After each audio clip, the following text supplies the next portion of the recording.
रामेश्वरम दर्शन करने का क्रम क्या है? ये तीर्थ भूमि है महाराज, और ये वो भूमि है जो 4 धाम में से एक है और 12 ज्योतिर्लिंगों में से एक है। तो सबसे पहले तो यहाँ पर समुद्र स्नान का महत्व है, इसलिए आप देख रहे हो सामने ही समुद्र है, और समुद्र में जाकर के समुद्र राज को प्रणाम करना, समुद्र में डुबकी लगाना। समुद्र को भगवान नारायण का रूप कहा गया, और वैसे भी भगवान नारायण के तो ससुर जी है समुद्र। लक्ष्मी कहाँ से आई? समुद्र से ही तो आई। तो सबसे पहले तो समुद्र राज को प्रणाम करके समुद्र में स्नान करने की परंपरा है। तो समुद्र में स्नान करें, उसके बाद स्नान करके वहाँ से मंदिर के उत्तर द्वार पर आप जाओगे तो उत्तर द्वार से अंदर प्रवेश करना होता है। समुद्र में स्नान करें, प्रणाम करें, समुद्र राज को पुष्प अर्पण करें, उसके बाद वहाँ से निकल करके उत्तर दरवाजे पर आए। जब आप उत्तर दरवाजे पर आओगे तो अंदर जैसे ही प्रवेश करोगे वहाँ वो स्थान है जहाँ से 22 कुंड का रास्ता जाता है। तो जैसे ही आप अंदर प्रवेश करोगे, बाहर बहुत सारे यहाँ के जो पंडित वृंद हैं, विप्र वृंद हैं, वो आपको मिलेंगे जिनके हाथ में बाल्टियाँ होंगी। उस दरवाजे से जब आप अंदर जाओगे तो वहाँ पर 22 कुंड का स्नान होगा। हर कुंड की अलग महत्ता है और किस कुंड का क्या नाम है वो भी आपको वहीं पर लिखा हुआ दिख जाएगा। तो समुद्र में स्नान करके उत्तर दरवाजे से प्रवेश करना, फिर 22 कुंड स्नान करना। 22 कुंड स्नान में वहाँ जो रहेंगे सेवा में, वो आप चलते जाओगे और आपको स्नान कराते जाएंगे। देखो ये 22 कुंड कैसे बने, उसका भी एक कारण है। इसका कारण यह है कि राम जी जब रावण का वध करके आए लंका से, अब योग संयोग कैसा अद्भुत है। कल वो मुरलीधरन जी निमंत्रण दे गए कि साहब रामेश्वरम आए हो तो अगली कथा लंका में होनी चाहिए। अब अपने तो भगवान ने पहले से ही कृपा कर दी कि पहले रामेश्वरम जाओ, उसके बाद लंका तो जाना ही है। 5 अप्रैल से 13 अप्रैल पहले से तारीख निश्चित है, और उनका भाव यहाँ मंच पर जगा कि रामेश्वरम आए हो तो आपको श्रीलंका भी जाना है।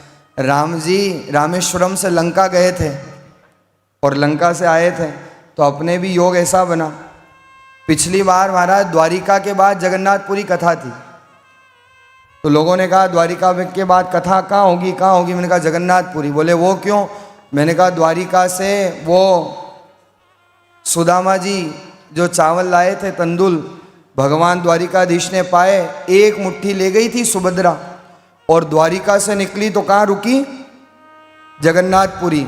तो अपने सोचा कि भाई भगवान की बहन जब द्वारिका से जगन्नाथ यात्रा कर रही है तो अपने भी द्वारिका से जगन्नाथ की यात्रा की जाए, इसलिए द्वारिका कथा हुई, उसके बाद जगन्नाथपुरी कथा हुई। रामेश्वरम भगवान पधारे, शिवलिंग की स्थापना की, उसके बाद लंका गए, लंका में विजय प्राप्त की, रावण का वध किया, फिर रामेश्वरम आए। तो जब भगवान ने रावण का वध किया तो रावण कौन था? ब्राह्मण था, और भगवान शंकर का परम भक्त था, इसलिए राम जी को ब्रह्म हत्या लगी। रावण का वध तो किया लेकिन ब्रह्म हत्या का भार माथे पर आ गया। लेकिन उससे मुक्ति कैसे हो?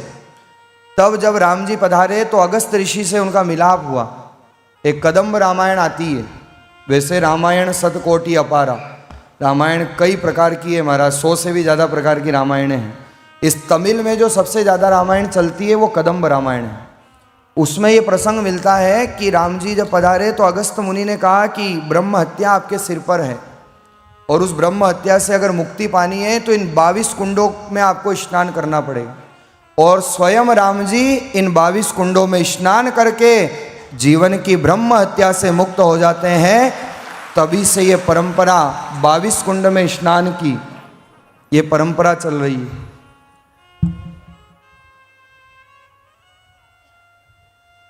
रामेश्वरम तीर्थ में समुद्र स्नान के पश्चात 22 कुंड स्नान करिए। एक एक कुंड में एक एक वहाँ पर आपको नाम लिखा हुआ दिखाई देगा। यमुना तीर्थ है, गंगा तीर्थ है, अलग अलग जहाँ जिस कुंड में जो जल होगा वहाँ पर आपको उसका नाम दिखाई देगा। तो उस तीर्थ का स्मरण करिएगा, जल मस्तक पर भी धारण करिएगा, और हो सके तो आचमन भी करिएगा। इस प्रकार से 22 कुंड का स्नान करिएगा। आप दर्शन कर रहे हैं, समुद्र स्नान के बाद 22 कुंड का स्नान, और स्नान के बाद फिर मंदिर में दर्शन करने जाना है। स्नान के बाद आप जब दर्शन करने जाओगे तो सबसे पहले देखो यहाँ पर 2 शिवलिंग हैं, एक नहीं है 2 शिवलिंग है। किस किस ने 2 शिवलिंग के दर्शन किए? सबने, मतलब आधों ने तो एक के ही किए। उसकी भी एक अपनी मान्यता है। देखो एक शिवलिंग तो वो है जिसकी स्थापना राम जी ने की और उसको कहा जाता है रामलिंगम, अर्थात राम जी के द्वारा जो स्थापित किया, जो मूल है। जो आप मंदिर दर्शन करने जाते हो तो मूल शिवलिंग जो है वो रामलिंगम है, वहाँ के दर्शन होते हैं। लेकिन पास में ही एक शिवलिंग विराजमान है और वो शिवलिंग है विश्वनाथ लिंगम, विश्वनाथ शिवलिंग है। और यहाँ ऐसी परंपरा है कि पहले विश्वनाथ शिवलिंग के दर्शन करो, उसके बाद रामलिंगम के दर्शन करने चाहिए। उसका महत्व ज़्यादा है। उसका कारण क्या है? उसका कारण ऐसा है महाराज कि जब राम जी पधारे, जगत जननी माँ सीता साथ में थी और भगवान शंकर की उपासना करने के लिए राम जी ने आदेश दिया। हनुमान जी से कहा जाओ हनुमान कैलाश से शिवलिंग लेकर के आओ। तो हनुमान जी कैलाश पर्वत पर गए शिवलिंग लेने के लिए। लेकिन हनुमान जी जब गए तो वहाँ पर भगवान महादेव विराजमान नहीं थे और हनुमान जी को आने में विलंब हो गया। इधर मुहूर्त निकला जा रहा था। तो जो ऋषि महर्षि थे उन्होंने कहा प्रभु अगर समय पर स्थापना नहीं हुई तो मुहूर्त से कार्य नहीं हुआ तो कार्य अधूरा रहेगा। भगवान ने कहा कि फिर स्थापना करे कैसे, शिवलिंग तो आया ही नहीं। जगत जननी माँ भगवती सीता उसी समय बालू रेत का शिवलिंग तैयार करती है और वो बालू रेत का शिवलिंग तैयार करके राम जी ने देखा समय निकला जा रहा है, उसी समय राम जी ने उसकी स्थापना कर दी और विधिवत पूजन करके भगवान भोलेनाथ को स्थापित कर दिया, जो मूल शिवलिंग के दर्शन आप करते हो मंदिर में। लेकिन महाराज इतने में थोड़ा समय निकला और हनुमान जी महाराज पधारे। हनुमान जी आए तो देखा कि मैं तो शिवलिंग लेने गया था पर यहाँ तो पहले ही स्थापना हो चुकी है। हनुमान जी का हृदय भर आया, आंखें भर आई कि प्रभु मेरे से क्या सेवा में चूक रह गई। राम जी ने कहा हनुमान जी सेवा में चूक नहीं रही, समय निकला जा रहा था। हनुमान जी वहाँ से कैलाश से 2 शिवलिंग लेकर के प्रस्थान करते हैं। अब लेकर के तो आ गए। हनुमान जी ने कहा प्रभु मैं तो इतनी दूर से लाया हूँ, इतना पुरुषार्थ मैंने किया है तो मैं भी तो लाया हूँ। आप एक काम करो, ये शिवलिंग हटा दो और मैं जो लाया हूँ उसकी स्थापना कर दो।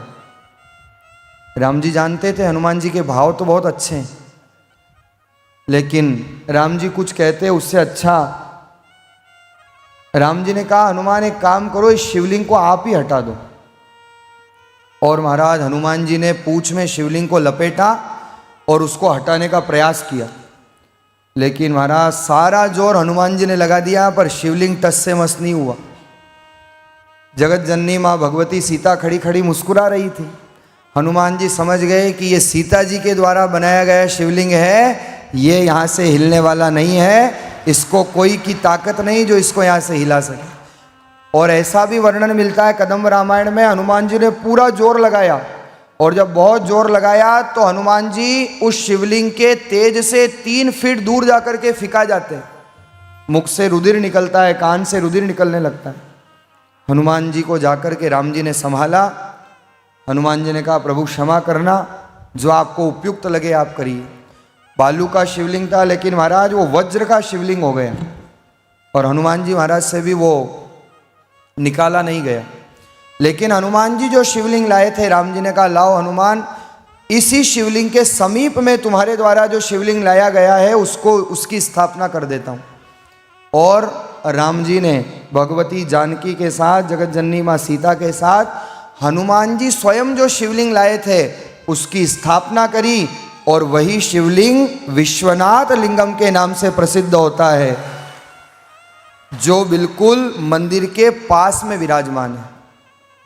और राम जी ने उस समय कहा हनुमान, इस मेरे तीर्थ में मेरे रामलिंगम के दर्शन का महत्व पूर्ण रूप से उसको जब प्राप्त होगा जब वो पहले विश्वनाथ लिंग के दर्शन करेगा, उसके बाद रामलिंगम के दर्शन करेगा, उसकी तीर्थ यात्रा सफल हो जाएगी, उसकी तीर्थ यात्रा पूर्ण हो जाएगी। ये सारा वर्णन कदम्ब रामायण में है। इसलिए पहले विश्वनाथ लिंगम को दर्शन किया जाता है, उसके बाद रामलिंगम के दर्शन होते हैं। एक लिंग और है जिसका वर्णन ऐसा मिलता है कि वह आत्मलिंगम है। जो हनुमान जी महाराज पूर्वी दरवाजे विराजमान है वहां पर वो शिवलिंग रखा गया है। इस तथ्य में कुछ ग्रंथों की अलग मान्यता है, कुछ ग्रंथों की अलग मान्यता है, लेकिन मूल जो दो शिवलिंग है इसका वर्णन सभी ग्रंथों में प्राप्त होता है। तो महाराज पहले समुद्र दर्शन करना, समुद्र वंदन करना, फिर 22 कुंड स्नान करना, उसके बाद विश्वनाथ लिंगम के दर्शन करना, फिर रामलिंगम के दर्शन करना, और वहां से जैसे ही आगे निकलोगे तो भगवान की उत्सव मूर्ति रखी हुई है ठीक आगे निकलते ही। जहाँ यहाँ जब जैसे अपने यहाँ बेवाण निकलते हैं ना, ठाकुर जी की बेवाण की मूर्ति अलग होती है, उत्सव मूर्ति, और मूल मूर्ति अलग होती है। ऐसे ही उत्सव मूर्ति है, यहाँ भी बेवाण निकलते हैं। अभी हम जब आए थे, मेरे राम तो 3 तारीख को ही आ गया था, तो उस दिन 3 तारीख को भगवान का बेवाण निकल रहा था शाम को, तो हमको वो भी दर्शन हुए। तो वो उत्सव मूर्ति वहाँ विराजमान रहती है। रामलिंगम के दर्शन करके आप आगे बढ़ोगे तो उत्सव मूर्ति के दर्शन होंगे, और उसके बाद जब आप बाहर जाओगे तो माँ पार्वती का मंदिर है। यहाँ पर पार्वती जी को पर्वत वर्धिनी कहा जाता है। क्या कहा जाता है? पर्वत वर्धिनी।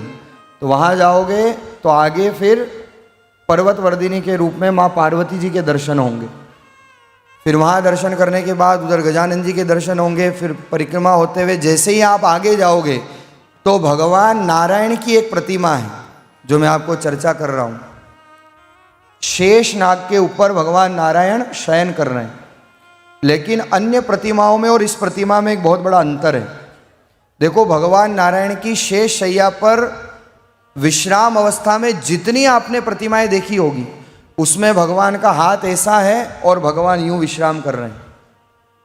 चाहे आप पद्मनाभ मंदिर में दर्शन करो, कई लोगों ने पद्मनाभ भी दर्शन किए, चाहे आप श्रीरंग जी जाओ, रंगनाथ भगवान के दर्शन करो, वहाँ भी भगवान ऐसे शयन कर रहे हैं।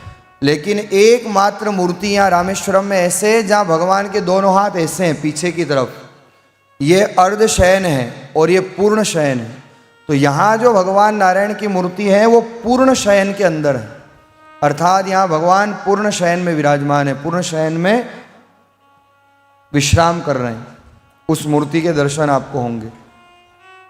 वहाँ से जब आप बाहर निकलोगे तो वहाँ से बाहर निकलने के पश्चात जब पूर्वी दरवाजे से आओगे तो हनुमान जी महाराज, जैसे ही मंदिर से बाहर निकलोगे और बिल्कुल दाहिने तरफ उस हनुमान जी की मूर्ति की विशेषता भी ये है कि 8 फीट तो जमीन के अंदर है और 8 फीट जमीन के बाहर है, और बड़ा अद्भुत देदीप्यमान स्वरूप है। जैसे जगन्नाथपुरी मंदिर में हनुमान जी विराजमान है, ऐसे यहाँ रामेश्वरम में भी भगवान के पहरेदार के रूप में हनुमान जी, तुम रक्षक काहू को डरना, राम द्वारे तुम रखवारे, है भी राम द्वारा ही है, और राम के द्वार पे तो हनुमान जी रखवाले होते हैं। इसलिए पूर्वी दरवाजे के ठीक दाहिनी तरफ हनुमान जी महाराज विराजमान है, जो 8 फीट वो मूर्ति अंदर है और 8 फीट बाहर है। बड़ा अद्भुत स्वरूप है। और जब आप परिक्रमा करोगे तो वहीं पर एक पीछे की तरफ शिवलिंग विराजमान है।